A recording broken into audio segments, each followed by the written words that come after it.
Alright, y'all, it's Demonstrative, Austin Warrior Arts, Guild of the Silent Sword, HAMA, Historical African Martial Arts Association, and we're here to talk about swordsmanship, particularly from the Maghreb, which is Northwest Africa. A subscriber asked me to do a little more of a tutorial-based video, so here I am. I aim to please. So, when doing historical reconstruction, especially in HAMA, we're not always working from literary sources. We're working from living traditions and many other cultural sources that help inform our understanding, right? None of this is perfect, but it is a work in progress, and I always want to be humble and exercise intellectual honesty when doing these things. So this is my interpretation of North African swordsmanship from the Maghreb, based off of a stick fighting tradition practiced in Algeria and parts of Morocco called Maghreb. The sheikhs, some sheikhs have confirmed that Maghreb was originally used to train soldiers in the use of the sword. And so what we're going to do is kind of reverse engineer that process, starting with the stick. Now here's the Maghreb. If you'll notice, I'm using about a 4-foot stick. It comes a little bit above my navel here.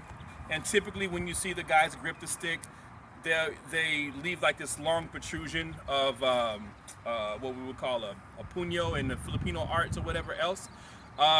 It roughly corresponds to the length of a sword. This right here is a Zanzibar saif, similar to a nimsha. But so we're going to start here. I have my wonderful pail with this arm extension on, and what this arm extension is going to represent is going to be the first two strikes, the opening strikes in Maghreb, which starting here, it comes here to the side of the head, So I'm going to parry that, and then from here I'll lift up, covering that line, and give my strikes from there. Okay? Resetting the motion, I'm going to do that side again. Here, so the attack is coming this way. I move, I parry, lift, and counter from there. The next one I'll mix it up. So here, I parry the strike. Maybe I go under, over. My tail's kind of moving around a bit. Okay? Now going to the other side. Here, and I'm going to parry to the side here. Again, close that line and counter. Once again, I'm here. I parry the line. I parry the attack. Close the line by occupying it with the point of my stick, and counter off. Okay. Now I'll do side to side.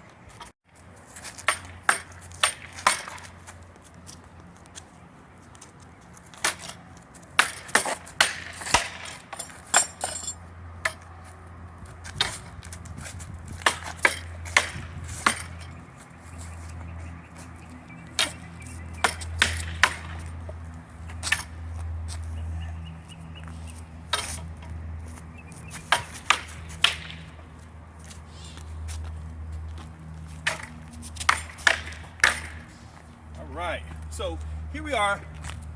Let me tighten this up a little bit. It's my arm extension here. So we're working on applying, using stick fighting to help reconstruct North African or Maghrebi style swordsmanship. Okay? So the main thing is, for these first two strikes that are coming to the side of the head, I parry, I get myself offline, I parry, and I can ride up or I can control the line and come in. Again, on this side, I can ride straight into my attack, or I can close the line and give my counter. Now this starts, when we start closing the line, it makes a lot more sense, especially when we start adding in a thrust. Again, here, thrust.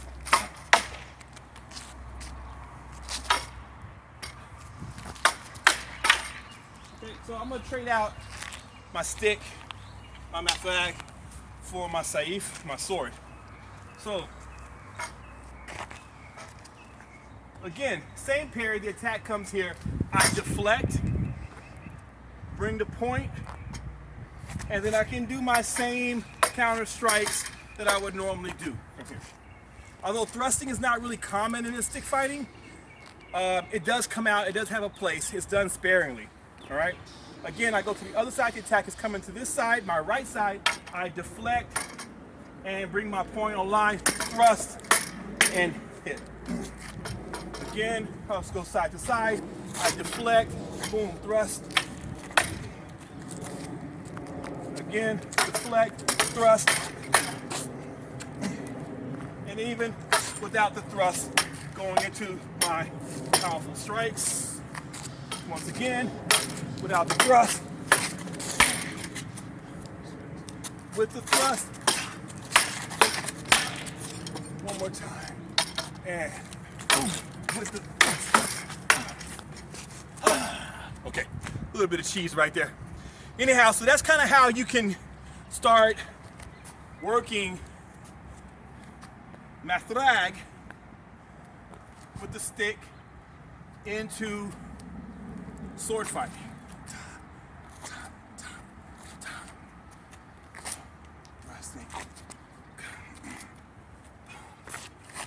Now, things that we don't know is what portion of the blade they would have used for parrying.